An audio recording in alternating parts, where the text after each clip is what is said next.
by sharing my screen. Give me a second here.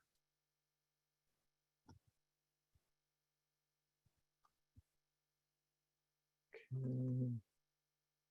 And how do we go full screen? I should probably introduce you. I think I forgot most of what I was going to say. All right, go ahead. But James, just from his website, really is. I've talked to James quite a bit. I just discovered recently that he also was in marketing, and he worked for Stolquist for I think it was 12 years. No, 3.5 years. 3.5. Okay. Yeah. And in marketing, maybe it was for longer. And yeah. I think James Forte is in. He's a international Greenland kayak instructor, and his passion's being shared around the world. And his pastime is kayak surfing and focusing on a list of Greenland roles. So if you're going to consider rolling at a higher level, you might consider, in fact, we're drawing a digital gift coupon for James' business in Ucluelet tonight. He's got a really neat place that he's sitting in. What's it called again, James? It's called the Wreckage, and I call it Manke at the Wreckage. I'm actually sitting in the building behind it, and it's actually the float house that was originally in Hot Springs Cove. So that's what I'm sitting in right now. It's no longer a float house. Well, it's on land. Yeah, that's where I'm sitting right now. But it's called the Wreckage, Manke at the Wreckage. Yeah, I think it's worth a visit to James in Ucluelet. So, okay, well, go ahead, James.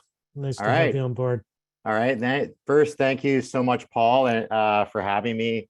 And thank you, everybody, for logging in and checking this out. I'm going to do this presentation here. And at the end, if you guys want to ask me any questions, you're welcome to do that. So as I'm going through, if there's any questions you have, write them down. And at the end, I am more than happy to take some questions. So this presentation, I call this From Fear to Passion. And really, for me, this whole story of kayaking, it really began right here with a loon. So when I was 14 years old, I was fly fishing with my father in Kamloops, BC. And if you guys know where Kamloops is, it's in the central sort of British Columbia here. And there's world renowned sort of fly fishing in that area. And so my father was a really big fly fisherman and got me into fly fishing at a really young age. And when I was 14 years old, I was actually attacked by a loon in a belly boat, just like the one that you see here on the screen. This is a photo of me years later, catching fish with my father there on the right hand side. But that's what a belly boat looks like. So a belly boat, you're sitting on the water, kind of level to the water. And when you've got a pair of waders on and a pair of fins, and you kick kind of backwards. And I was at a lake in the Kamloops area there, and I kicked back into this little kind of an islet in the middle of a lake. And of course, there was a loon's nest on this little islet, and things went really wrong for me real quick. And so the bird was coming at me with its big wingspan. I'm hitting it with my fly rod, and all of a sudden this thing went under the water. And when it went underneath the water, let me tell you guys, this was a very frightening experience. I felt like I was a spaceman and I just couldn't move. And this loon is ripping around me, and it pecked at my waders, and I was just losing it. And I kicked out of that area back to shore in likely record time. I would say it was probably the world record speed in a belly boat. For sure, I created a wake behind me. But I got out of that, and I bushwhacked actually all the way back to my dad's truck, and I refused to get into the water. And I never actually went back into the water until my late 20s. And it was just something that I refused to do because of that scenario. And it always haunted me, having things in the water below me that could move faster than I could. So in 2000, I ended up moving to Victoria, and I became my sport of choice really at that time was motocross and dirt biking. And the photo on the screen is not a photo of me. I don't have any actual photos from back then before Facebook, so I don't have any of that stuff anymore. But dirt biking was a big part of my life for a lot of years, and I really enjoyed the adrenaline part of the sport. And at that time, I was a chef by trade, and I had worked in the industry for many years. And my daughter was actually conceived, and I decided that I needed to change careers. And so I changed my career to web development. And web development and programming, and also marketing. I specialized in marketing, and that became sort of my new kind of career. And throughout that process, I was building websites for all different sort of companies. And then I ended up building a website for a kayak company. And in trade for that website, I ended up getting a kayak.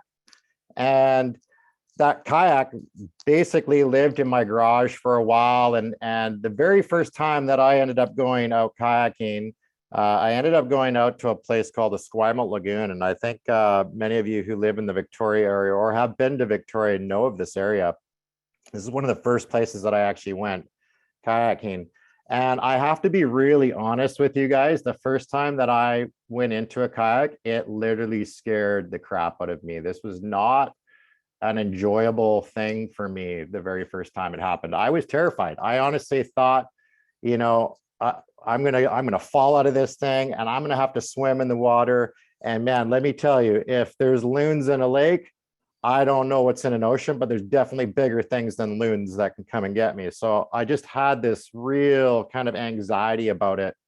And of course, being really new to paddling as well, I didn't know about the thigh hooks. I didn't know where my foot braces were supposed to be. I didn't know anything. So I didn't have a whole lot of stability to start with. So it was a really frustrating kind of start for me. Here, this photo here is a picture of that first kayak that I got, an Atlantis kayak. And so a fellow actually told me one day, he said, why don't you just learn how to roll a kayak? And I thought this was crazy. Like, how am I supposed to learn how to roll a kayak? Like, this thing's 20 feet long.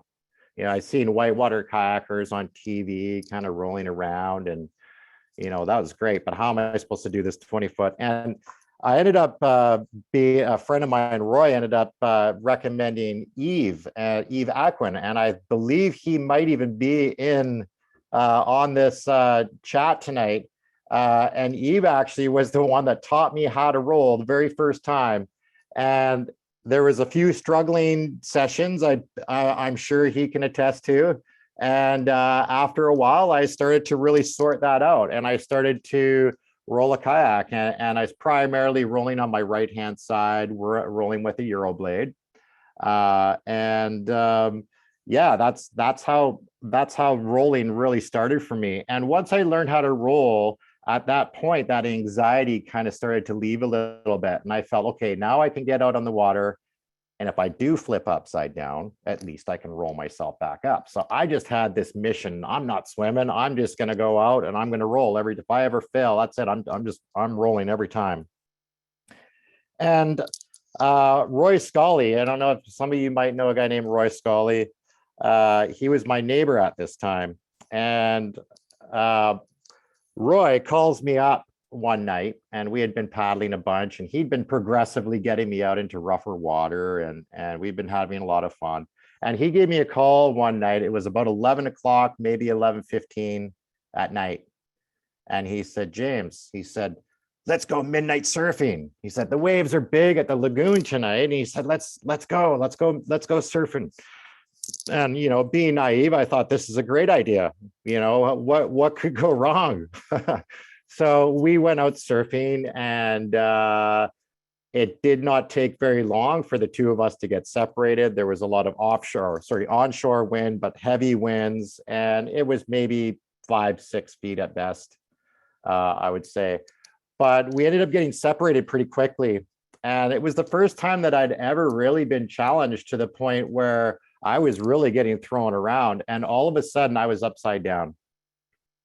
And I remember going to roll and it didn't work. And I thought, wow, this is the first time in a long time that that didn't work. And I went to roll again and it didn't work the second time. And at this point, I went to the other side of the kayak. I tried to roll and it didn't work there. And I was out of breath, and that was it. Now I was swimming. And as I came out of the kayak, I actually went for one more roll and it popped and it dislocated my shoulder, and it really put a lot of damage on my shoulder. And here I am with a hurt shoulder, swimming around at midnight in the lagoon, luckily with onshore winds. So I end up getting pushed back into shore. I'm walking down the beach with my tail between my legs, and I end up finding Roy down the beach, and he ended up wiping out and getting hurt, and I believe he broke his kayak. So we were way out of our element. We shouldn't have been in that situation. Definitely a lesson learned. But as a result of that, now I had found this thing that I was really getting passionate about, and now I can't paddle because with a dislocated shoulder, as if any of you ever had one of these, it's very difficult to actually paddle. And so I had to actually sleep upright for the first few weeks. And after a few months of recovery, I had noticed through social media that there was this fellow, and his name was Joe Blennis, and he was paddling around Vancouver Island for the record. And what I had not noticed when I was sort of viewing sort of the articles about this guy was the paddle that he was using. And he was using what was called a Greenland paddle. And I had seen a few Greenland paddles before at this point, but never really didn't know a whole lot of information about it. And Joe was paddling around the island and he had this spot, and I was following his spot, and I was seeing, you know, he's making some pretty good progress. There was, if I remember correctly, there was a day he pulled off a 100-kilometer paddle. He was doing some very impressive days. He was going to be finishing in Nanaimo. My shoulder was starting to get better, so I decided I wanted to go out and meet this guy. And so a group of us went out to meet him. And I remember sitting out there for well over an hour, maybe even closer to 2 hours before this guy came around the corner. And I remember when he came around the corner, seeing this little stick kind of coming out, and I was like, no, this can't be that guy. Like, that's whoever this guy is, he's got like some kind of stick in his hand, right? And he got closer, and sure enough, it's him. And he starts, and I'm like, wow, I can't believe you're doing this with a Greenland paddle in your hand. And he's telling me about this paddle and how you just have to get it deeper. And I was just literally blown away. I'd been using a Euroblade this whole time, and here this guy is beating a record around Vancouver Island using some piece of 2x4. Like I'm just freaking out. And so I ended up paddling back. He said, he stopped this conversation short pretty quick, actually. When he stopped, he said, look, you know, I'm kind of in the middle of a race here. If you want to paddle back, I'm just finishing up around the point here, and then we'll continue the conversation. So he takes off. I try to keep up with this guy, and he's just gone. I can't keep up with him.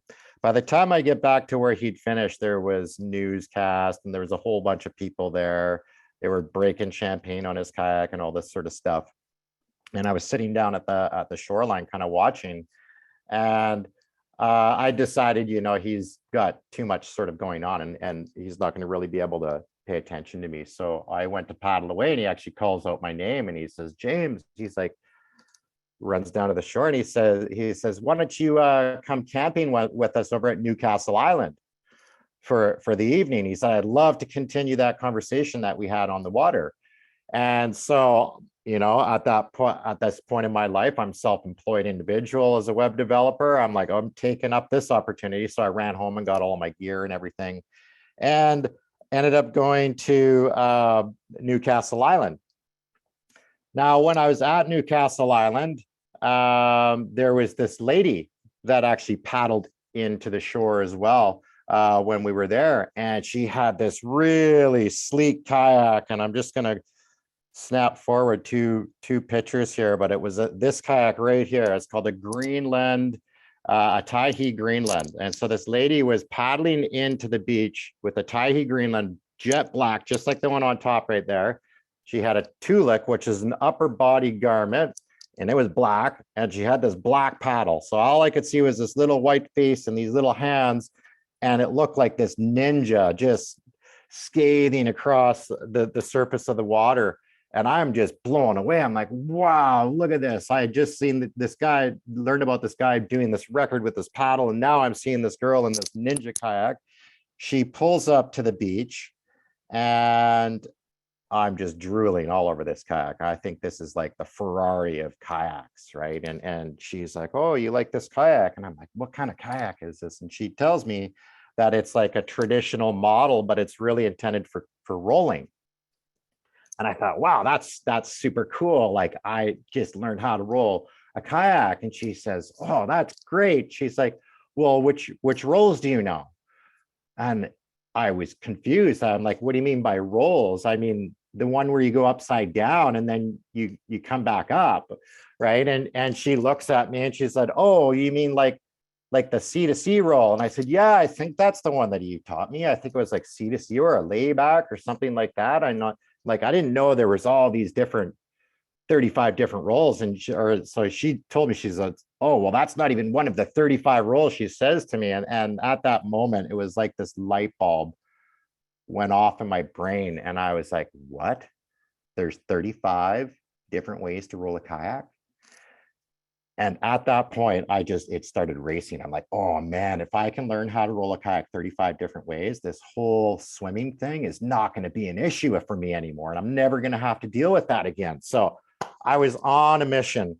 And it was after that trip that actually Joe Blenes ended up gifting me his spare paddle from that trip. And that's what's on the front of this kayak right there, was his spare. And I had purchasing another Greenland paddle from him.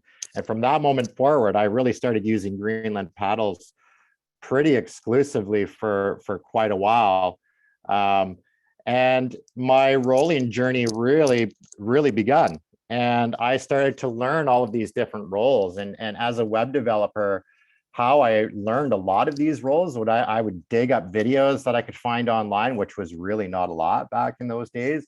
I would pick up different video, like old Inuit videos, and bring them in. And being a web developer, I had multiple screens on my desk. So I was able to actually, I'd go record myself rolling or attempting a roll. And then I would put the other one on the screen, and I go frame by frame, and I'd write down the notes, and I go back to the lake. And I really became, honestly, obsessive compulsive over this. I was like, I need to learn how to do this as many possible ways as I can. And so that was really my goal. And as you guys heard there's 35 different ways to roll a kayak. One of those is actually the walrus bull. So 34 are sort of competition rolls. And once you sort of do these roles, there are competitions around the world where you can actually go and compete and do these kind of things. For me personally, it was, excuse me, for me personally, originally, this had nothing to do with competing, had nothing to do with any of that. It had to do with not swimming. It had to do with, if I could roll 35 ways, I probably won't have to swim. And that was really the goal for me. And then this fellow came to me and said, "Look, I'd really love you to teach me how to roll." And I remember saying to him, I was like, I can't teach. Like, literally, it took me months to learn all of these roles. It took me roughly about 8 months, and I had maybe 31 or 32 of the 35 roles. That's how long it took me to get there. So this guy wanted me to teach him, and I said, "Look, the role you want me to teach, like, it's taken me a long time to learn that. So there, like, don't have any expectations or anything." And so I ended up taking him down to the lake. And I remember this day vividly. I sat him sort of on the ground, and I put my kayak down. And at this point, I had really broken down the physics of rolling a kayak from making notes and going back and forth. And so basically, I gave this kid a physics lesson on how to roll a kayak.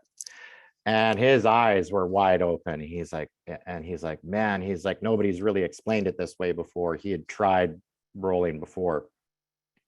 And I said, look, I'm going to go to my truck. I'm going to put my dry suit on. We're going to get into the lake here, and then we're going to get ourselves rolling.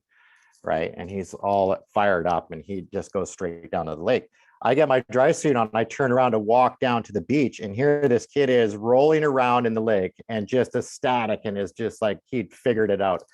And here I'm like, whoa, you would think that that would make me feel good, but it actually made me feel terrible. I was like, man, if it took me that long to learn and all I had to do was tell him how to do it and he went and did it, like, man, I must be terrible.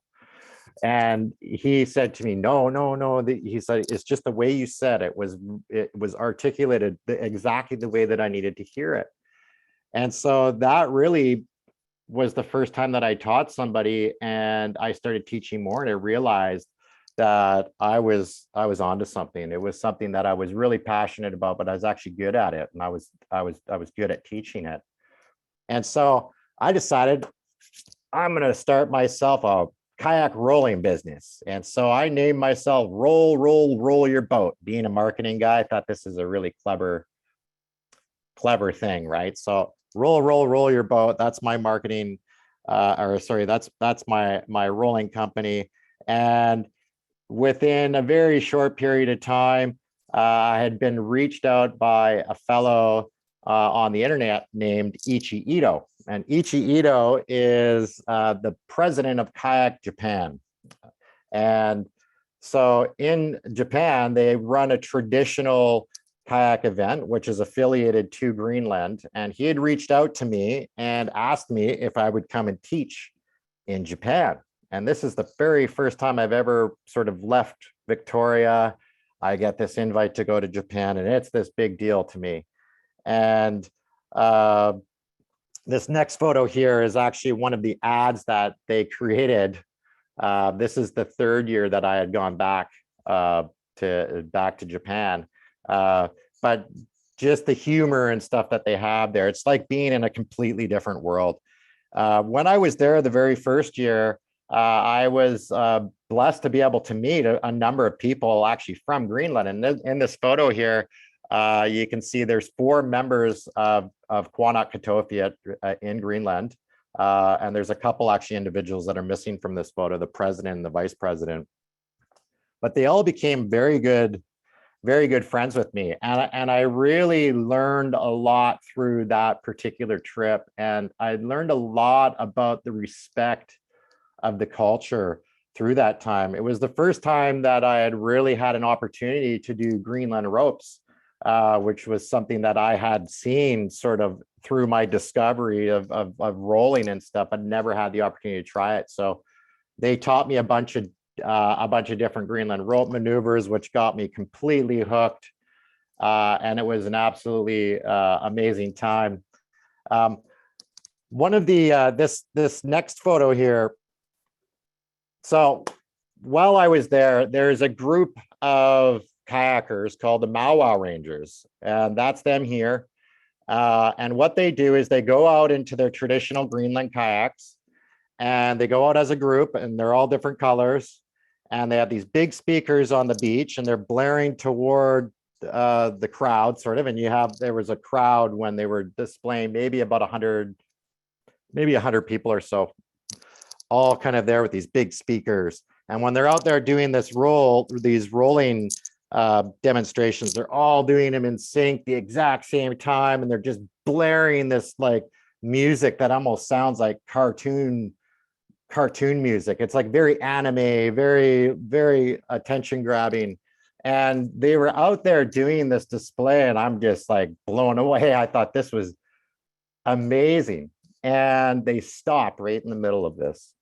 And the one guy paddles right up to the shore, and he points at me and he says, "James Manke, Black Mau Ranger." And he gives me pulls out this black mask, and he hands it to me. So I'm the guy here in the photo in the middle, or off to the left there, with the black mask on, with my beard kind of hanging out through there. So what I had to do is I had to put this mask on. I had to get out in the middle of all this crowd. And they said, okay, well, your initiation, I had to create my own role to be a Mau Ranger.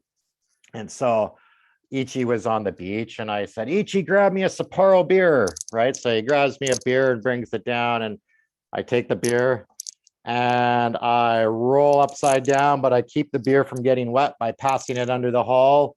Then I grab it with my other hand and I do a forward finish hand roll and I crack the beer and I slam the beer and I chug the beer.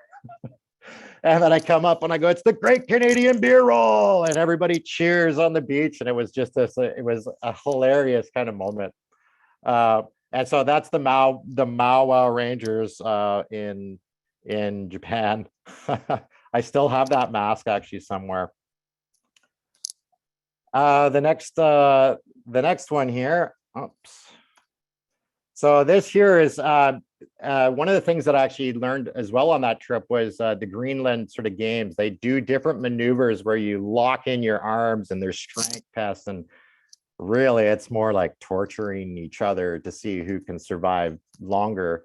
But this guy here, the fellow in this particular image here, he had a really hard time with me using the terminology boat, which I know a lot of us kayakers use the terminology boat rather than kayak, but and I didn't see any harm in that.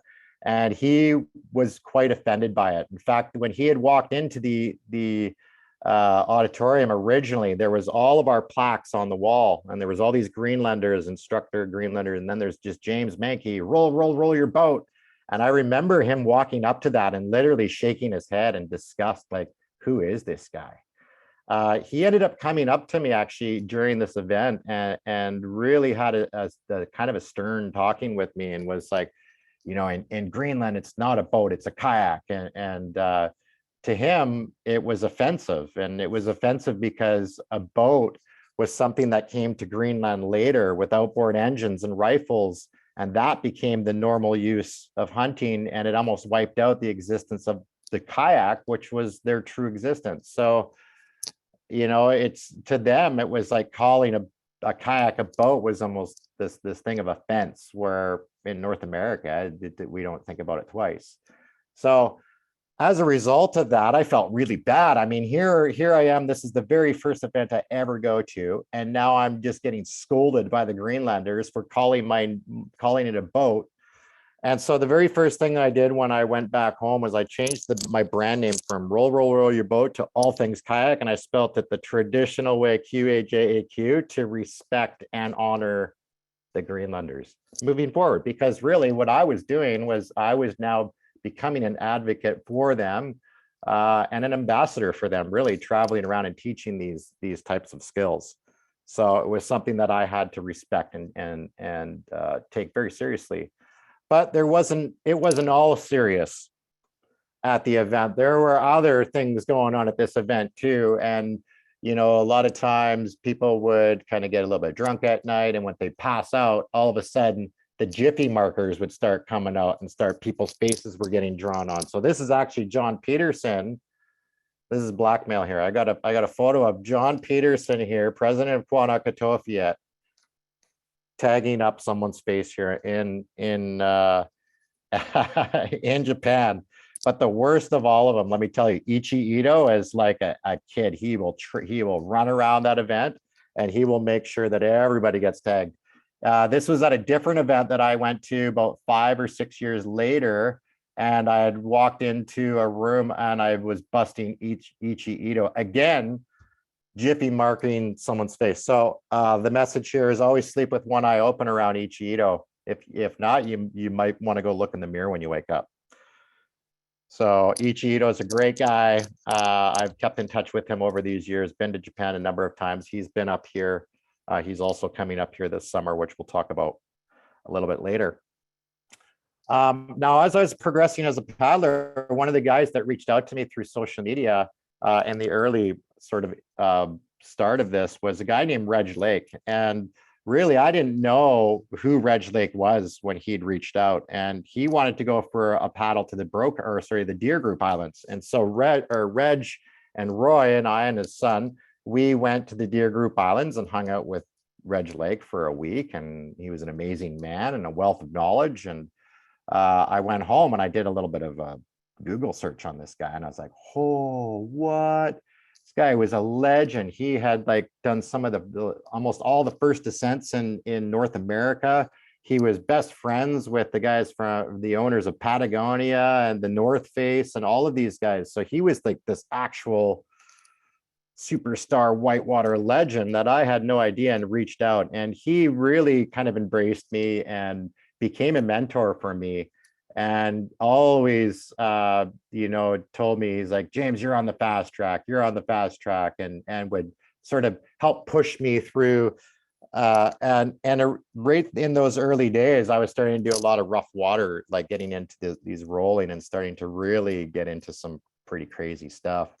And Reg saw that as a great opportunity to introduce me to the Hurricane Riders, which some of you may have heard of. And the Hurricane Riders are really a small group of individuals that challenge each other and push each other's skills to see, like, it almost just to push the sport as far as we could, right? But there were all of these individuals that collectively were sort of all on the same page at that level, binding together to challenge and move to the next level. And it was a great group while this group was alive and running. And unfortunately, as time goes, we all have families and stuff like that. So THR has kind of slowed down in its years now.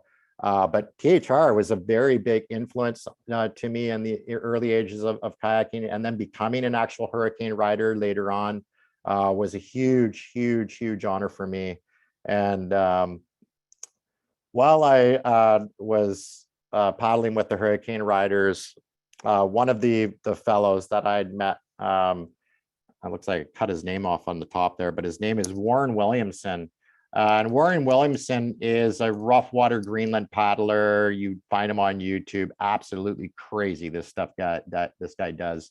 And he was another guy that kind of took me under his wing and really started to mentor me, and really good guy. And eventually, actually, now I like Paul was saying, I have a kayak museum actually here now in Ucluelet Kayak Shop. And one of the kayaks that he actually gifted me is actually in that shop now. And it's the kayak that I'm sitting in right there. So that kayak is actually hanging on the ceiling now of the wreckage. And that was gifted to me by Warren Williamson. It was the very first kayak that he actually built. And then he continued to build these stitch and glue kind of CNC designed kayaks. Really good guy, wealth of knowledge. He taught me a lot about rough water paddling with the Greenland paddler. I didn't make this stuff up. He taught me a lot about how to keep myself upright in rough water, where before that I was just rolling a lot. So he was a wealth of knowledge in my progression as a paddler.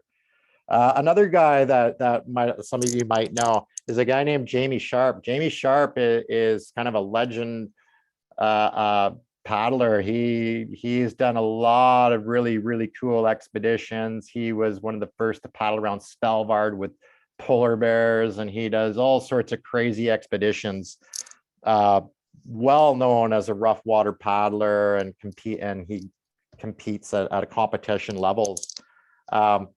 We were out one day for a beer, and I remember somebody at the table saying, they're like, oh, James, this is great. You can do all these Greenland rolls, but I bet you couldn't do that going down the Grand Canyon. And Jamie looks over at me and he says, should we do it? And I said, yes, we should. And so that's really how that started. And Jamie went and he got a permit together, and he ended up rounding everything up. And he put together a group of 4 sea kayakers from Canada. I was one of those sea kayakers, and also a canoeist from Manitoba. And so there was 5 Canadians. We went down to the Grand Canyon. And this photo here, that's actually a photo of the canoeist on the left-hand side, Jimmy McDonald. Absolute nutcase, this man. He was hitting some of these rapids, and I do a presentation on the Grand Canyon. There's a whole story about this guy here. So anyway, moving forward, the Grand Canyon is absolutely beautiful. Like it's serene, even as you see with this photo here, like the golden sort of cliffs. It really just felt surreal. It felt like we were in a movie set almost the entire time. And it wasn't until you would be floating down in this really calm, serene river, and then you would hear the rapids coming, and it would get really dramatic. And you know, but there was Havasu and all of these different little kind of rivers you could kind of go into, and that's the photos you're seeing here. This really blue mineral water, lots of really cool areas to kind of explore in the Grand Canyon. This one right here, here's another one going down. So as you can see here, I'm using a Greenland paddle, and this one's actually a paddle made by a company named Northern Light Paddles. They're no longer around anymore, unfortunately. But this Greenland paddle, I ended up becoming the very first person to run the entire Greenland, the entire Grand Canyon. So that was something that I'm not really claiming to happen, but some like people have said that I was the first one to run that. If you know of anybody that has run it before me, let me know. But I do plan on running the Grand Canyon again, and I will do it again with the Greenland paddle. I would definitely choose a different kayak if I went down. This one here is a P&H Delphin. I would probably take a reflection, Sterling reflection next time, just for its maneuverability and buoyancy. So I started traveling around the world and teaching a lot. I was going to a lot of different symposiums, and I really just made kayaking a career, and web development and marketing really came in handy because I was able to use that to kind of self-promote myself.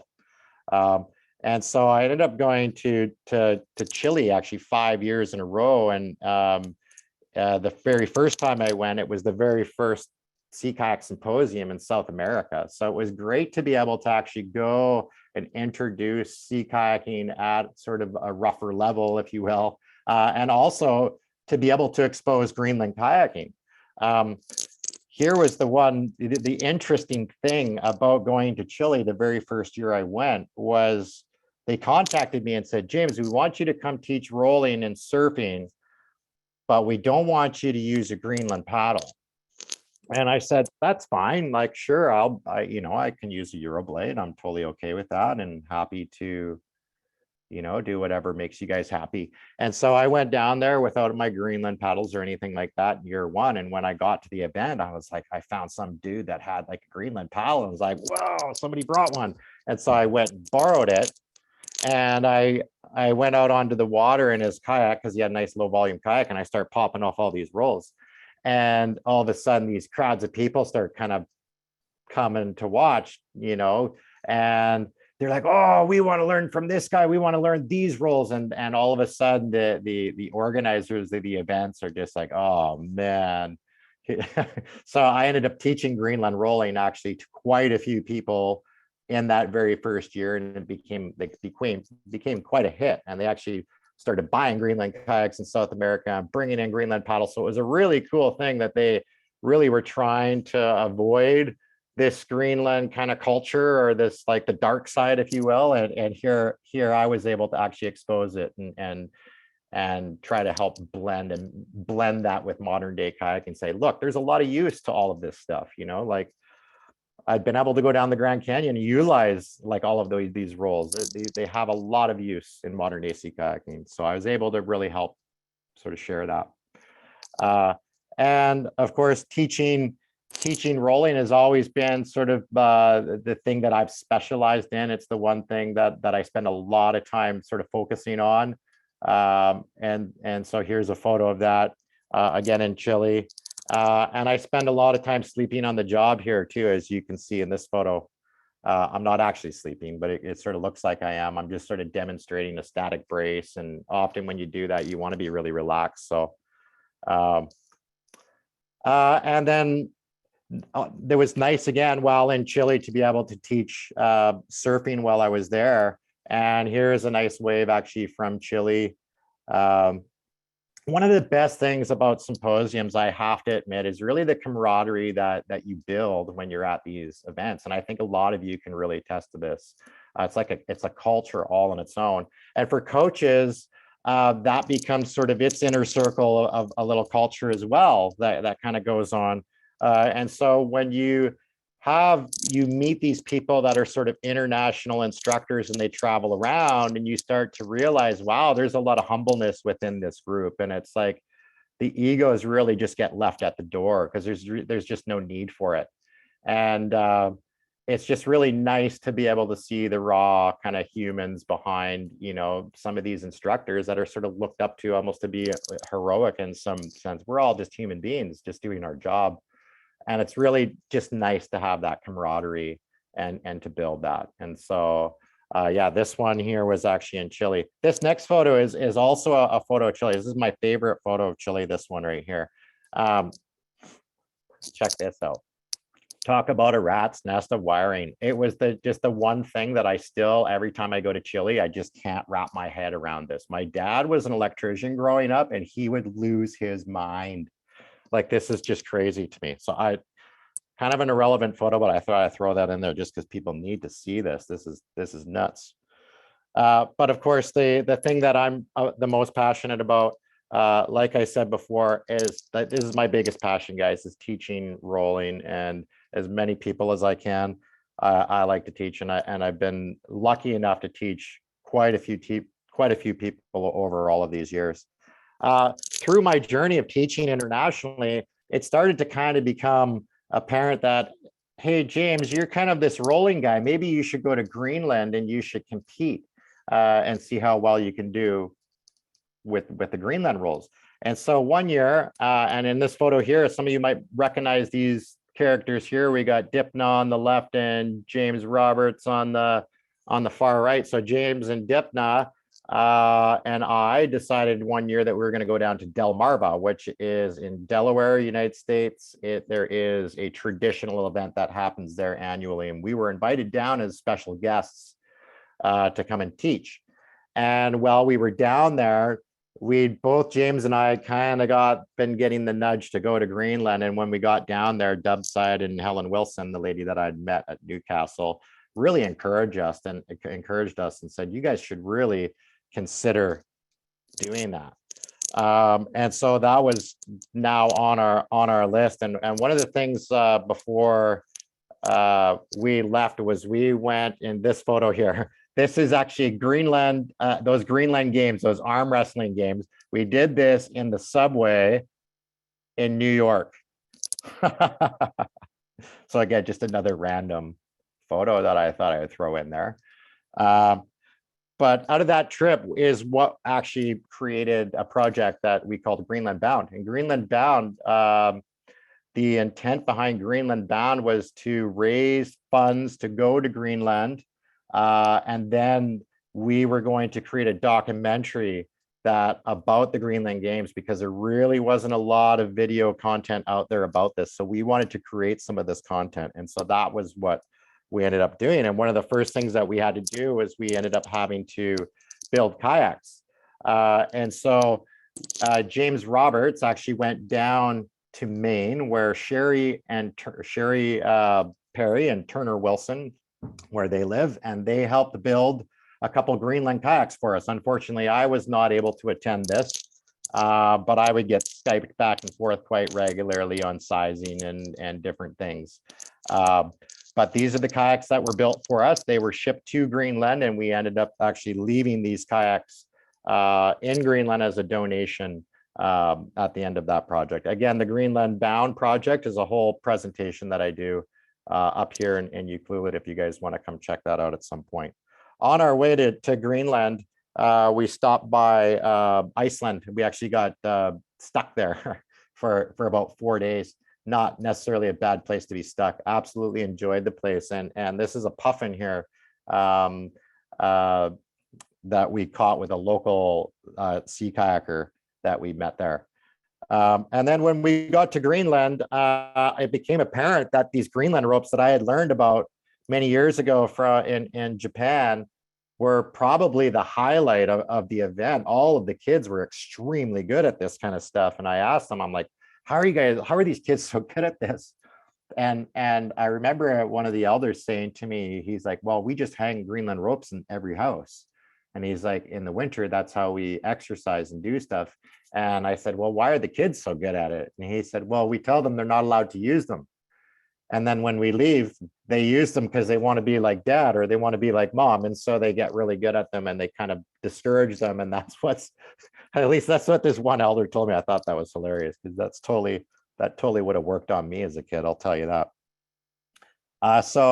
The competition itself, the water, very, very, very cold, frigid.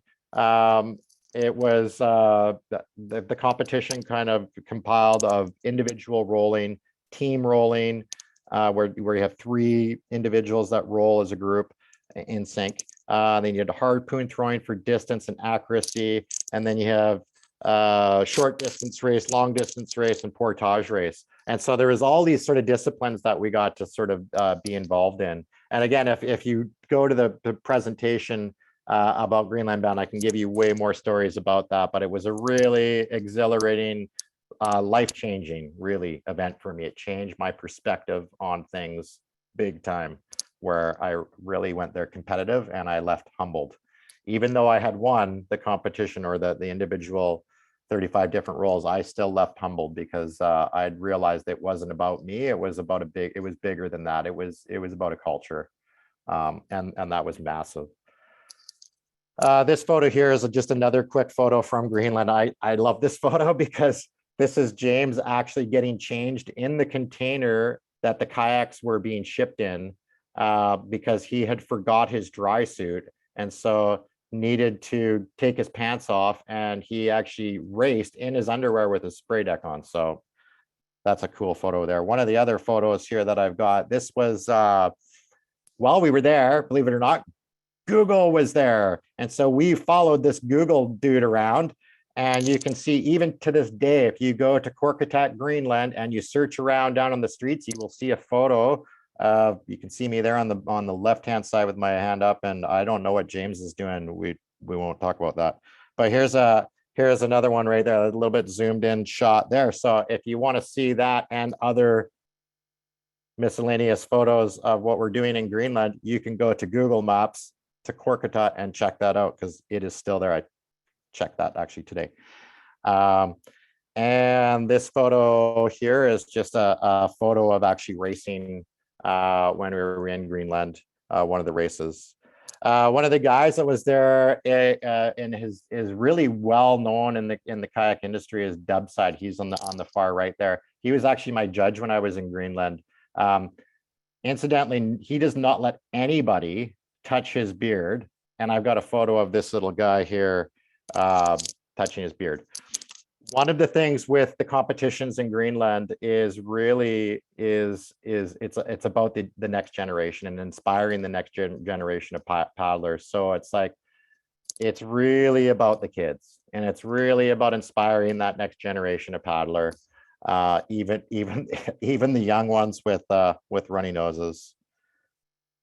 So after my trip to Greenland, it was a short while after that, I actually ended up getting hired as the marketing director for a company called Aqualung. Aqualung is a dive company originated by Jacques Cousteau, and it encompasses a number of different brands underneath it. The brands I'm showing on the screen here are the ones that I put most of my attention toward as a marketing director. And a lot of what I did was for StoleQuest primarily, and for Aqualung, I worked in the dryware industry where we did different testing. You can see here I'm doing some sort of a weird photo shoot on a dry suit. But we spent a lot of time actually in the field shooting ambassadors. This is a little bit of a crazy lens, but this is in actually Tofino, just down the road from where I am right now. One of the things that I did during my career was as for StoleQuest and for other brands, but in the kayaking industry, most would recognize the StoleQuest Pro team. And so I put together a team of professional sea kayakers, and I'd fly them into an area once a year and run branded trips. And so out of those, we would get some really amazing photos, and we would get shots. This is actually Rosie Bay, a fellow named Ben Doff that some of you might know. This photo here is a photo of me actually taking shots. Just goes to show you do what it takes to get the shot. When you have a dry suit, you can sit right in there. It doesn't actually matter. That's another shot there. That's actually a photo of me actually taken in Jordan River. And this is some years later, actually, while I was a marketing director at Aqualung. And one of the guys that I work with is the guy laying on the ground there with the camera. His name is Kevin Light. He's actually an Olympic athlete. He won gold in the Olympics as a rower for Canada.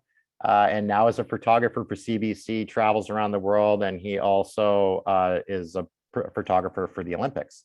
I was lucky enough to actually work with Kevin, and we built a very strong relationship through the years, and we're able to capture some absolutely amazing shots. And actually that shot right there, you can see I'm taking it, turned into that shot right there, which ended up being the magazine cover for that one right there.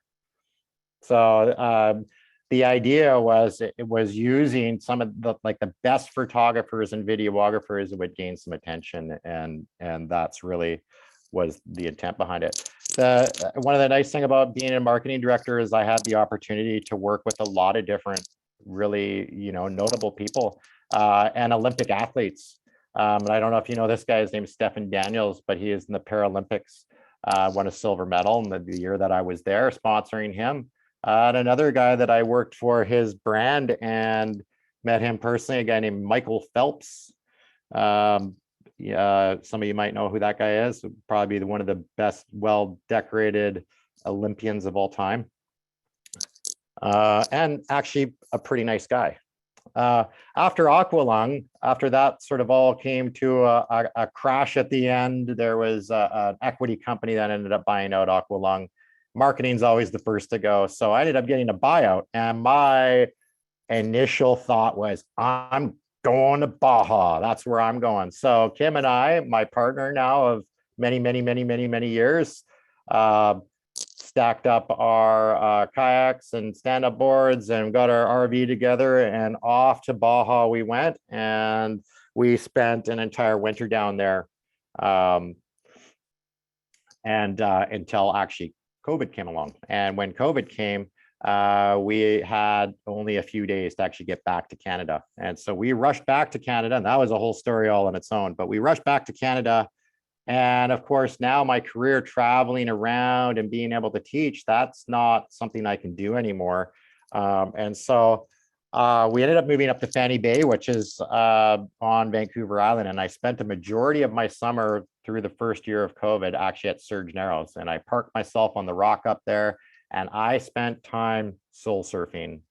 Sometimes when you teach something for a lot of years, you start to almost burn out in a sense. I wasn't burning out, but there was a part of me that was sort of losing the flair for it for myself. And so I took the opportunity when COVID happened to really rebuild that connection for myself when I was up there. And then shortly after that, we ended up moving to Ucluelet, where I continued with that. And I love rough water, and I was just continuing to build my own personal passion for kayaking once again. And I'm just absolutely in love with it. While I was here in Ucluelet, coming to a close here, I was wanting to build kayaks, and I was walking down the street and walked by a building called the Wreckage, which is here in Ucluelet, and it's a pretty historic building. And I looked inside, and I had this vision of not only a place where I could build kayaks, but a community space and a small retail outlet. And I was like absolutely stoked. And I gutted this place, and I started to build what is now called Manke at the Wreckage, which is a kayak museum and building space. And we have a number of kayaks in here. We got I think we have 14 or 15 kayaks now that span the entire building. It's got a beautiful floor in it, and a little community section with a 100-inch screen for movie nights. It's got all sorts of really cool stuff. So if you guys are ever up in the Ucluelet area, please come and visit Manke at the Wreckage. We will be open all summer long. But in the winter, we have limited sort of hours, but reach out. I'm happy to open up the shop to anybody that's coming up here that wants to come check it out. One of the things that we do in the winter time that we're doing actually starting in a couple weeks, we've just selected our kids. And what we are doing is we are doing a youth kayak building. So last summer we opened up August 1st, and in the first 2 months we raised enough to put 2 kids through our program through the winter time. So basically they come in, they learn how to build kayaks, they get to keep the kayaks at the end of it. And these are kids, the kids that we selected are kids that can't afford this. They're kids that really should be doing something with their hands, and also kids that we believe we can empower them to really use and utilize their local resource, because we are literally around water everywhere here.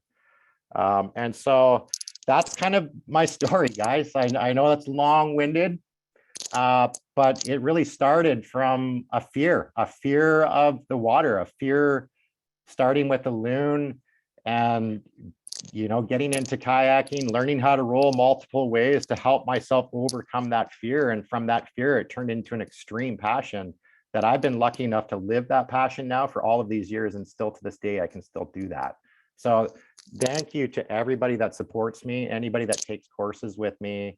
That's huge, because without you guys, I wouldn't be able to live this passionate life. So my final message to you guys is to inspire the next generation, because really that's probably the most important part, is that next generation of kayakers that we're going to be bringing through. This is actually my little adopted brother a number of years ago. When I was visiting, he insisted in hopping into my kayak, so I just popped him up there and took this shot. But thank you guys so much for having me. I really appreciate it. Paul, if you want to see if there was any questions or anything, I'm more than happy to answer any questions if time allows. Sure, maybe stop the screen and we can, if people want to put their questions in chat. There's no questions yet. We got a few minutes just before our draw. In fact, James has given a gift certificate for is it coursework at your place? Yeah, there's a bunch. I'm just going to share this real quick one more time with you here, just so you can see here. I think I gotta get out of this one and go into this page. But if you go on to my website is mankekayak.com. On there's a bunch of different things. There's kayak building workshops. If you want to come learn how to build a traditional kayak, you can do that here. Also, I have a bunch of courses that I run. So I do a bunch of